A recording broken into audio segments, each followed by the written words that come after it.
வேங்கை வயல் வழக்கில் வன்கொடுமை தடுப்பு சட்டப்பிரிவை ரத்து செய்து நிதித்துறை நடுவர் கோர்ட்டிற்கு மாட்ட வேண்டும் என்ற சிபிசிஐடி மனு தாக்கல் செய்துள்ளது. புதுக்கோட்டை மாவட்டம் வேங்கை வயல் கிராமத்தில் குடிநீர் தொட்டியில் மனித கழிவு கலக்கப்பட்ட வழக்கை 2 ஆண்டுகளுக்கு மேலாக விசாரித்து வந்த சிபிசிஐடி புதுக்கோட்டை சிறப்பு கோர்ட்டில் குற்றப்பத்திரிகை தாக்கல் செய்தது. அதில் வேங்கை வயல் குடிநீர் தொட்டியில் மனித கழிவை கலந்த விவகாரத்தில் 3 பேருக்கு தொடர்பு உள்ளது. முத்துகிருஷ்ணன், சுதர்சன் ஆகியோர் இந்த பாதக செயலை செய்துள்ளனர்.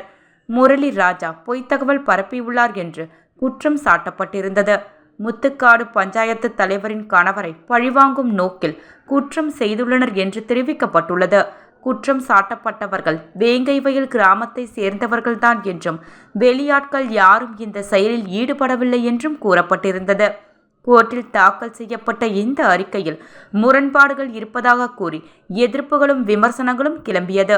குறிப்பாக திமுக கூட்டணியில் இடம்பெற்றுள்ள விசிக மற்றும் மார்க்சிஸ்ட் கம்யூனிஸ்ட் கட்சிகள் இந்த அறிக்கையை கோர்ட்டேற்க கூடாது என்று வலியுறுத்தி வருகின்றனர்.